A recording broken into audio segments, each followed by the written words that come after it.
बिस्मिल्लाहिर्रहमानिर्रहीम। शुरू अल्लाह के नाम से जो निहायत मेहरबान बार बार रहम फरमाने वाला है। अस्सलाम वालेकुम। उम्मीद करती हूँ आप खैरियत से होंगे और दुआ गो हूँ कि आप खुश खुर्रम रहें। आज की रेसिपी मैं अपलोड कर रही हूँ शीर खुरमे की। ये मैंने ईद पर बनाया था, लेकिन ये मसरूफियत की वजह से अपलोड नहीं कर सकी थी, तो सोचा ये रेसिपी मैं अब अपलोड करती हूँ क्योंकि शॉर्ट में ये रेसिपी आप लोगों ने पसंद की। आपकी पसंद को मद्देनजर रखते हुए ये शीर खुरमे की रेसिपी अपलोड कर रही हूँ। बिस्मिल्लाहिर्रहमानिर्रहीम। यहाँ पे हमने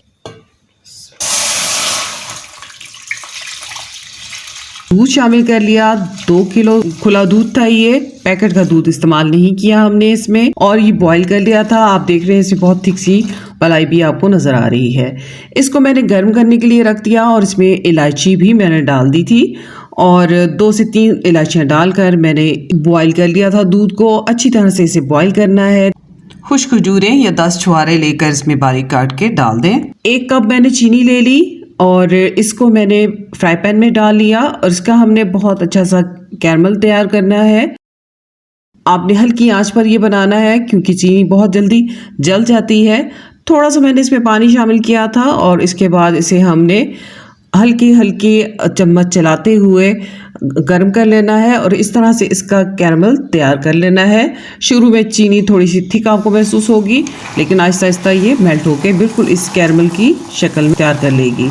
और इसके बाद हमने ये कैरमल शामिल कर दिया दूध में। इससे हमारा दूध बहुत अच्छा सा इसका कलर आ जाएगा, जैसे हमने इसे बहुत देर तक बॉईल किया हो। छुहारों को पहले से आप भिगो दें ताकि दूध में वो जल्दी से नरम पड़ जाए, और अगर खजूरें इस्तेमाल कर रहे हैं तो उनको भी नरम होने का मौका दें। और आप देखेंगे बहुत एक सी चीनी जो है वो चम्मच के साथ भी चिपक गई थी, और इसे आप हिलाते जाएंगे तो आराम से ये मेल्ट हो जाएगी। इस दूध को हम हल्की आंच पे छोड़ देंगे। यहाँ पे हमने कुछ पिस्ते, बादाम और किशमिश ले ली है। फ्राई पैन में हमने 1 चम्मच डाल दिया है घी का, और इसे हमने मेल्ट करने के बाद ये तमाम जो हमारे नट्स हैं, जो हमारे ड्राई फ्रूट है, इसको हम अच्छे से फ्राई कर लेंगे 1 से 2 मिनट के लिए। गर्म होने के बाद इसके बहुत ज़्यादा जला नहीं देना, बस इसको हम हल्का सा फ्राई कर लेंगे। किशमिश हमने बाद में डाली है, किशमिश बाद में डालेंगे क्योंकि ये बहुत जल्दी जल भी जाती है। तो इसके बाद हम ये तमाम फ्रूट जो है वो ड्राई फ्रूट शामिल कर देंगे दूध में। इससे दूध का कलर बहुत खूबसूरत हो जाएगा, थिक ये हो जाएगा बहुत ज़्यादा। इसको हम हल्की आंच पर गर्म करते रहेंगे। जो हमने कैरमल इसमें डाला था उससे भी इसका कलर बहुत अच्छा सा आ गया है।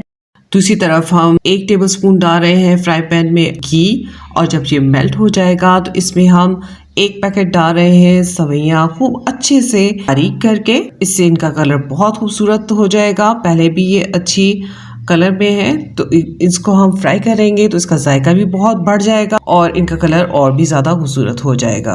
लंबी लंबी सी शीर खुरमे में अच्छी नहीं लगती, तो आप इनको बारीक कर लें और इसके बाद आपने हल्की आंच पे इनको फ्राई कर लेना है। फ्राई कर लेने के बाद और भी ज़्यादा मज़ेदार टेस्ट हमारे शीर खुरमे को ये सवैयाँ दें। इनको बहुत ज़्यादा नहीं आपने फ्राई करना, इस चीज़ का ध्यान रखना है। आँच दरमियानी रखनी है ताकि सवैयाँ जले ना, इस चीज़ का आपने ख्याल रखना है। दूध में डालेंगे और एहतियात से डालेंगे क्योंकि सवैयाँ गर्म है, तो आपने बहुत एहतियात से इनको दूध में शामिल कर देना है। बहुत इसमें आवाज़ें भी आएंगी जब आप डालेंगे, तो एहतियात के साथ आपने ये दूध में शामिल कर देनी है, और इसके बाद इसको हल्की आंच पे पकाना है। हमने सवैयाँ इसमें ज़्यादा डाली हैं क्योंकि हमें थिक शीर खुरमा चाहिए, इसलिए हमने सवैयाँ कम नहीं डाली। लेकिन फिर भी आप इस चीज़ का ख्याल रखें कि बहुत ज़्यादा थिक ना हो जाए, बस ये कंसिस्टेंसी होनी चाहिए हमारे शीर खुरमे की। और जब ये इतना थिक हो जाएगा तो उसके बाद हम चमचा चलाते हुए इसे उतार लेंगे, और इसके बाद चमचा इस पे चलाते रहेंगे तो ये बहुत ज़्यादा थिक हो जाता है। क्योंकि ठंडा होने के बाद भी सवैयाँ बहुत सा दूध जज़्ब कर लेती हैं, तो ये बहुत ज़्यादा थिक हो जाएगा अगर आप इसे ज़्यादा देर सवैयों में पकाते रहेंगे। तो ठंडा करने के बाद हम डाल देंगे इसे किसी खूबसूरत से बॉल में, जिसमें ये खूबसूरत भी लगेगा। और गरम गरम आपने इसलिए भी नहीं डालना कि ये शीशे का बाउल टूट सकता है। अब ऊपर से हम डाल देंगे कुछ बादाम की हवाइयाँ बारीक कटी हुई और बचा ली थी हमने, और ये अब हम शामिल कर देंगे इस मौके पर। और हमने यहाँ पे टूटी फ्रूटी ले ली है और इसे हमने बारीक बारीक बहुत बारीक बारीक सा काट लिया है। आप बड़ा भी रख सकते हैं, वो ये भी बहुत अच्छा टेस्ट देती हैं शीर खुरमे में। इस तरह से ये हमारा बहुत मज़ेदार सा शीर खुरमा बनकर तैयार हुआ और ये झटपट ख़त्म हो गया। इतना मज़ेदार ये बनता है। तो उम्मीद करती हूँ कि आप शॉर्ट की तरह इस वीडियो को भी पसंद करेंगे और हमारी ज़िराई करेंगे। अपना बहुत ख्याल रखें। अल्लाह हाफिज़।